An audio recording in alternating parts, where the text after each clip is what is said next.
Welcome to જય માનપુણા kitchen. હું ઇલાબી આહિર, આપ સૌને મારા જય દ્વારકાધીશ. તો આજે હું તમારી સાથે શેર કરીશ ફક્ત 5 જ મિનિટમાં ગેસના બંડલને ચમકાવો. તો દરેક ઘરમાં ગેસના બંડલ આ રીતના કાળા તો થઈ જ જતા હોય છે. તો જુઓ, ગેસના બંડલ પિત્તળના હોવા છતાં પણ આ રીતના લોખંડ જેવા લાગતા હોય છે અને અંદરથી કાટ જેવું થઈ જતું હોય છે. અને ગેસ પર કોઈ વાર ચા ઉભરાઈ જતો હોય છે, કોઈ વાર દૂધ ઉભરાઈ જતું હોય છે. તો આના કારણે પણ ગેસની આંચ ધીમી પડી જતી હોય છે અને બંડલ આ રીતના કાળા પડી જતા હોય છે. જુઓ, તમે જોઈ શકો છો.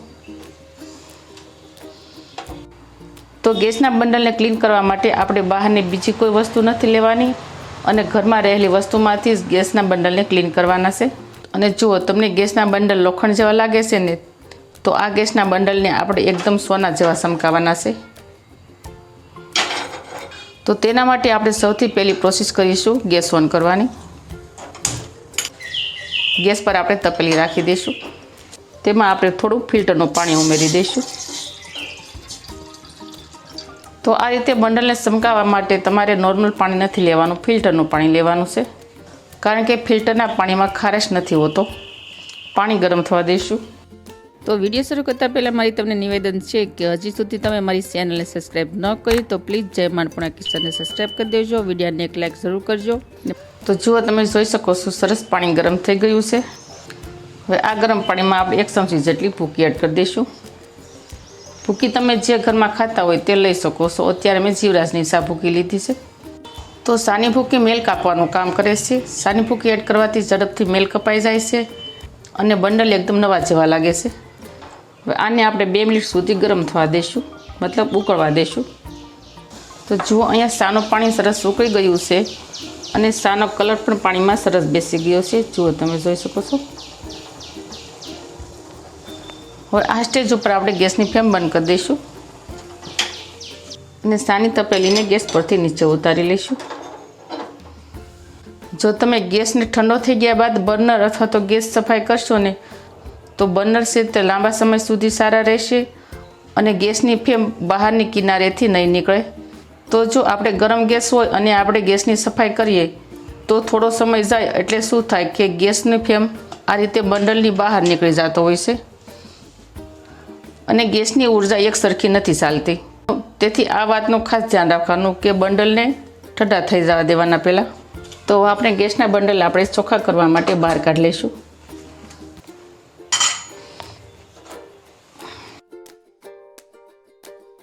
તો હવે આ ગેસના બંડલને આપણે કોઈ પણ આ રીતના પોળા પેનમાં લઈ લઈશું. હવે જે આપણે સાનું પાણી ઉકાળ્યું હતું તે આપણે ગેસના બર્નર ઉપર એડ કરી દઈશું.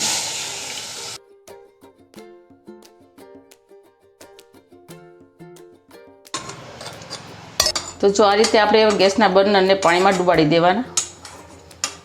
તો પાણી ગરમ હોય ત્યારે જ આપણે તેની ઉપર અડધો ઈનો એડ કરી દેવાનો.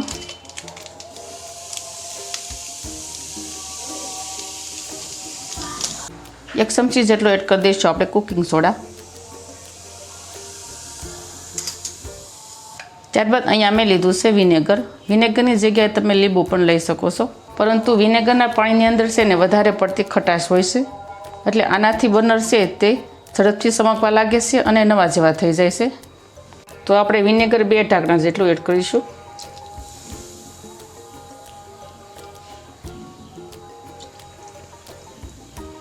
તો હવે આપણે ઢાંકણ ઢાંકી અને 5 મિનિટ સુધી આમ જ રહેવા દઈશું, જેથી બર્નરના ઉપરનો મેલ ઝડપથી ગળી જાય અને કાળાશ છે તે પણ ઝડપથી દૂર થઈ જાય. તો 5 મિનિટ બાદ આપણે ઢાંકણ ખોલી લઈશું. તો જો આપણે બિલકુલ ગેસના બર્નર નથી ઘસ્યા છતાં પણ તો જો પિત્તળ જેવો કલર આવવા મળ્યો છે ને. હવે આ સ્ટેજ ઉપર આપણે એડ કરી દઈશું 1/2 ચમચી જેટલો એરિયલ પાવડર અને આ ગેસના બર્નરને આપણે હાથ વડે ઘસી નાખીશું.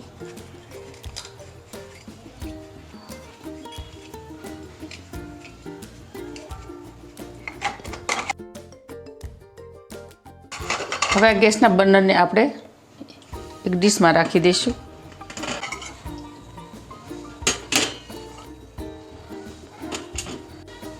હવે આ બર્નરની ઉપર આપણે થોડું થોડું વાસણ ઘસવાનું લિક્વિડ એડ કરી દઈશું. તમે વાસણ ઘસવાના લિક્વિડની જગ્યાએ શેમ્પૂ પણ લઈ શકો છો. હવે આ બર્નરને આપણે સ્ટીલના કુસા વડે આ રીતે ઘસી લઈશું. જુઓ કલર બદલાવા લાગ્યો છે ને. તો ગેસના બર્નર ઝડપથી કાળા થઈ જાય છે, ઝડપથી ખરાબ થઈ જાય છે.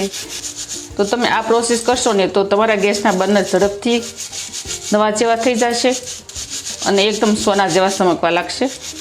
તો જો આ પ્રોસેસ કરવાથી બર્નરને આપણે વધારે નથી ઘસવા પડતા અને વધારે સમય પણ આપણે બર્નરને ઘસવામાં નથી ખરાબ કરવો પડતો. થોડા સમયમાં બર્નર નવા જેવા થઈ જાય છે. તો જો આ રીતના ક્લીન થઈ જાય ને એટલે આપણે તેને ચોખ્ખા પાણીથી વોશ કરી નાખીશું. જો કેટલો કાટ દૂર થઈ ગયો છે અને કાશ પણ ઓછું થઈ ગયું છે. હવે આપણે આગળની પ્રોસેસ કરીશું.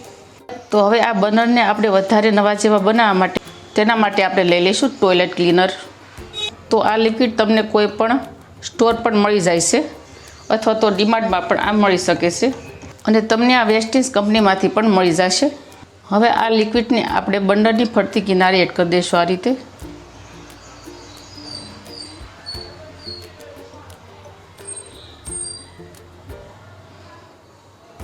જ્યારે તમે આ લિક્વિડ નાખો ત્યારે નીચે પ્લાસ્ટિકની ડીશ રાખવાની. હવે આપણે કોઈ પણ એક્સ્ટ્રા બ્રશ વડે આપણે આ રીતે ઘસી લઈશું. જો તમારે વધારે ઘસવું પણ નહીં પડે અને ઇઝીલી રીતે એકદમ નવા જેવા થઈ જશે.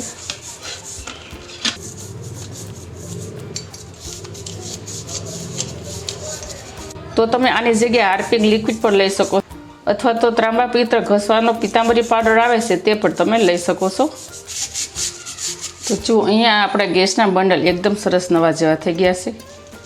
તો જે બંડલ પિત્તળના હશે તે પિત્તળના થઈ જશે અને જે બંડલ લોખંડના હશે તે ચોખ્ખા થઈ જશે. આ રીતે લિક્વિડ લગાડ્યા બાદ છેલ્લે કૂસો પણ ઘસી નાખવાનો એટલે સરસ નવા જેવા થઈ જાય. હવે આ ગેસના બંડલને આપણે ચોખ્ખા પાણીથી વોશ કરી લઈશું. જો લાગે છે ને નવા જેવા.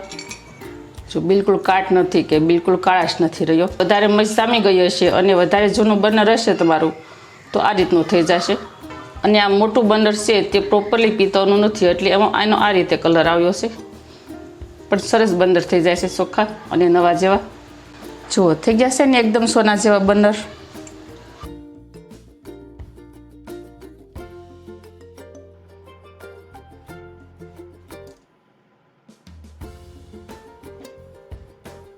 હવે આ બર્નરને આપણે કોઈ પણ આ રીતના કોરા કપડે સાફ કરી નાખશું.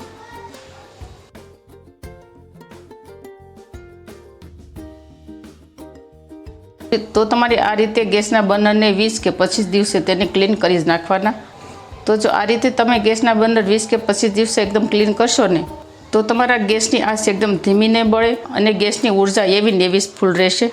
તો તમે પણ આ રીતે ગેસના બર્નર ક્લીન કરજો, બહુ સરસ ચોખ્ખા થઈ જશે અને ગેસના વોલ પણ એકદમ સરસ ચોખ્ખા થઈ જશે. જો તમે જોઈ શકો છો.